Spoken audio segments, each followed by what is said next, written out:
Hello friends and welcome to yet another exciting video of Wisdom Zone, and this is Shubro, and I'm quite sure you have already guessed it from the thumbnail that today I have the 17th session of Develop Your Spoken English and Become More Fluent and Proficient in Your Communication. And today again I am going to discuss 20 useful phrasal verbs for your everyday English conversation which you can use while speaking as well as you can incorporate them in writing. So please watch this video carefully till the end so that you can get the right use of the 20 important phrasal verbs which I am going to discuss today. And also it is my earnest request to all the viewers, if you haven't subscribed to this channel yet, please do not wait and immediately subscribe and hit the bell icon so that you can get the first notification whenever a new video is published. So without wasting any more time, let's get started. 3, 2, 1.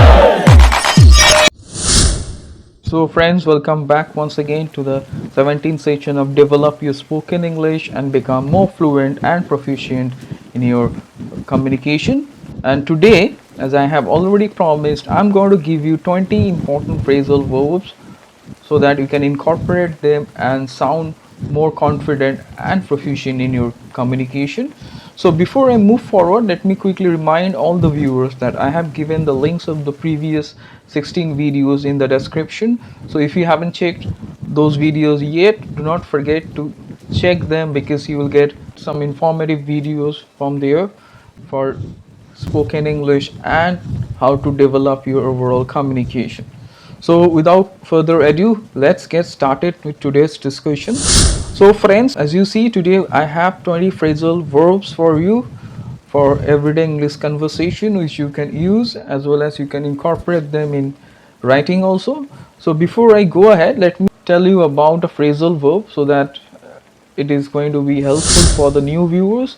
So as you know, a phrasal verb is a multi-word verb where we use a combination where we can use a verb plus an adverb, or we can combine a verb with a preposition to form a multi-word verb which is called a phrasal verb. As you see the examples, as you see two examples are given. First is give up, that means to quit, especially some habit, so that is called give up. And next is slow down, that means to become slower.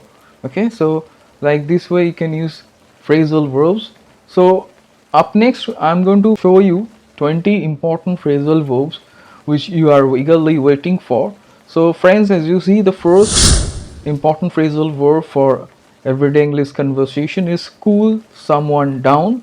Cool someone down means to help someone to calm down.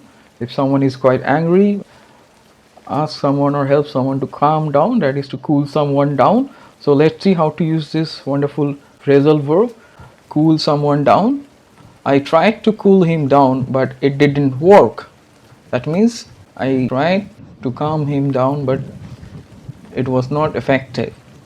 So I'm quite sure it's clear how to use this. Let's turn our attention towards the second useful verb as we see on your screen, that is fall out. It's a very important one. That means have to have an argument. So let's see how to use it. I fell out with my boss last week. That means I had a perhaps a bad argument or a dispute with my boss. So up next, let's see the third one which we can use in our conversation, that is pay off. Pay off here means to succeed in something.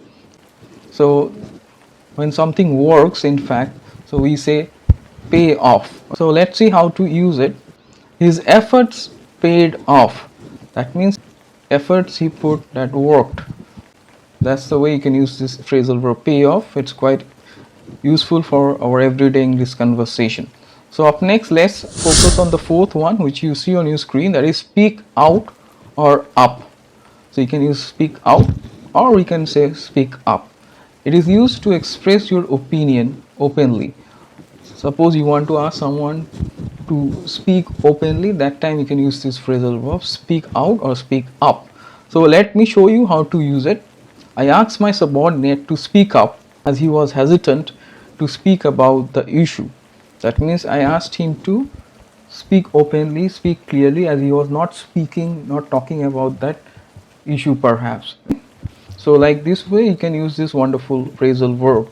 So up next we are going to turn our attention towards the fifth one, which you see on your screen, that is turn something or someone down. So you can say turn something or someone down. That means to refuse an offer or a request. Okay, so let's see how to use it. Sean turned down a good job offer because he is too loyal to his present employer. That means he refused or rejected the job offer because he is very much happy, or maybe he's loyal to his present employer. So I'm quite sure it's clear how to use this wonderful phrasal verb. Up next we are going to see the sixth one, that is step down. Step down is very useful because we can use this in place of resign. So if someone resigns from some position, then we use this phrasal verb step down. So let's see how to use it. The managing director was compelled to step down due to poor performance. That means he was compelled or enforced to resign because of poor performance. So I'm quite sure you have understood how to use this beautiful phrasal verb. Up next, let's see the seventh one, which is go on. Go on here means to continue. To continue, perhaps to do something or act in certain manner. So let's see how to use it.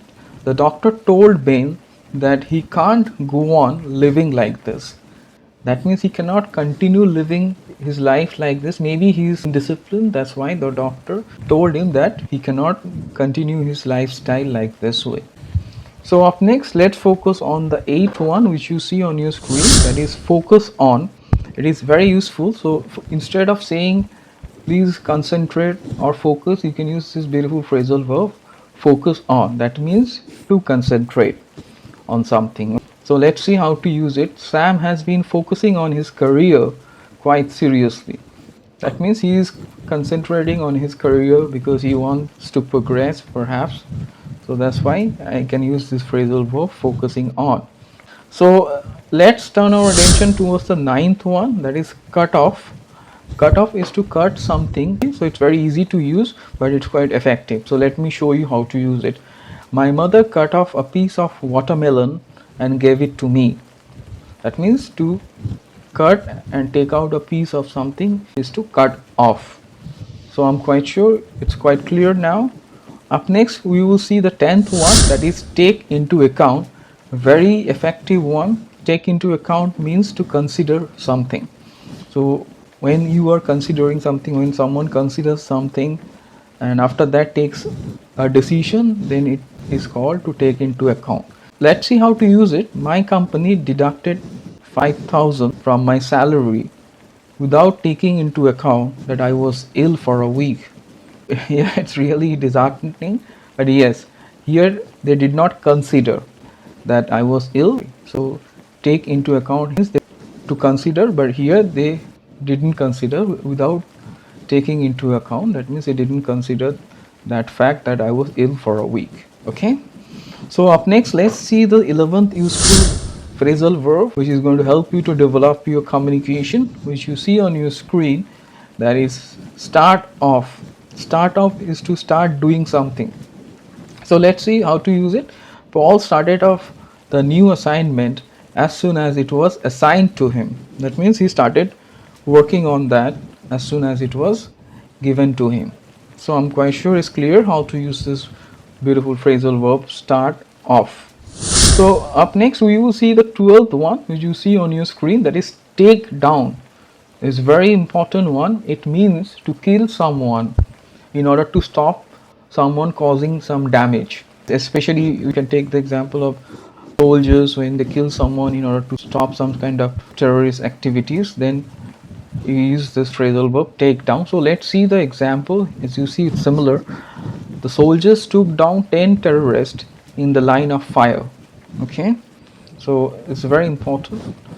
I hope you remember take down is to kill someone so that they cannot cause any harm or damage. So up next we will see the 13th one, which you see on your screen, that is deal with. Deal with is to take action to resolve an issue. So it's also quite useful. Let me show you how to use it. The government must deal with the increasing number of COVID cases. That means they have to take action, they have to resolve this issue. That means they have to deal with that matter. That's the way you can use this, deal with. So up next, we are going to focus on the 14 useful phrasal verb to develop your communication, that is stand by someone. It's quite useful. Let me tell you the meaning here. It means to continue to support someone who is in a difficult condition, to somehow provide assistance or support someone when someone is going through a bad situation. That is called to stand by someone. So let's see how to use this wonderful phrasal verb, stand by someone. I hope the meaning is clear. Is to continue to support someone who is in a difficult situation or difficult condition or crisis perhaps. So let's see the example. Smith is my best friend as he always stands by me during crisis.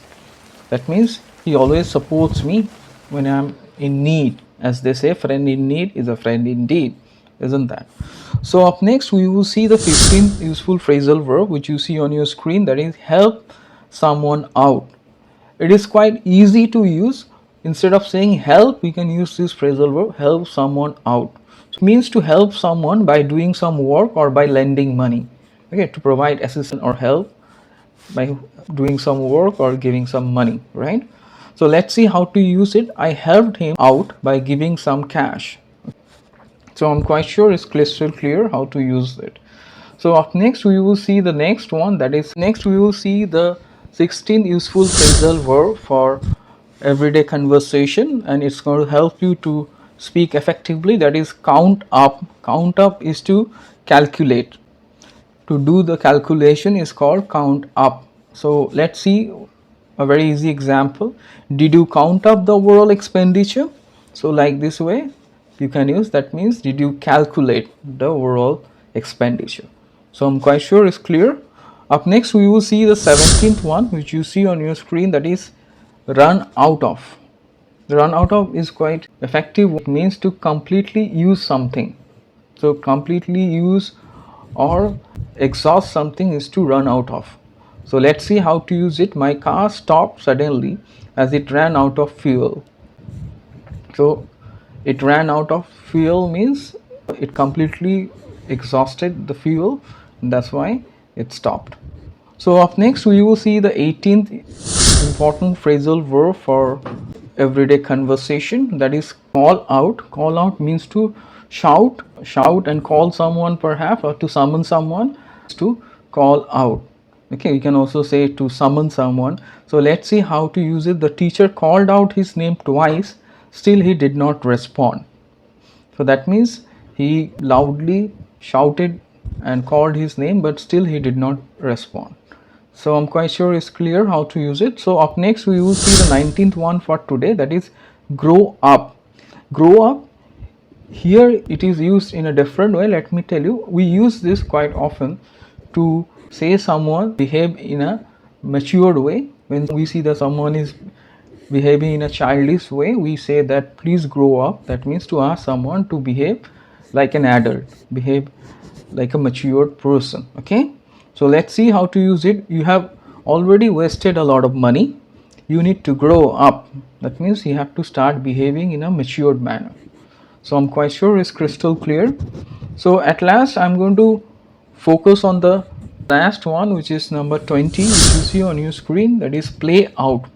Play out is quite useful. Maybe you don't know what's the meaning. It means to develop in a certain manner or way, is to play out. So let's see how to use it. We really don't know how things will play out in the future. That means how things will develop. We don't know that. So I'm quite sure it's clear. So try to use this one. It's going to give you a new dimension. So today again I have discussed 20 new phrasal verbs which you can incorporate in your speaking as well as writing, and I'm quite sure these phrasal verbs are going to give you a new dimension and help you to communicate fluently and confidently. So it is my earnest request to all the viewers, please go through the examples, try to make sentences and comment below. And also, if you haven't subscribed to this channel yet, please do not wait. Immediately subscribe to Wisdom Zone to get many more videos on spoken English, advanced communication, interview skills, presentation, and many more. And also don't forget to hit the bell icon to get immediate notification whenever I'm going to publish a new video. So stay tuned for further informative videos, and do not forget to like, share, comment and subscribe to Wisdom Zone.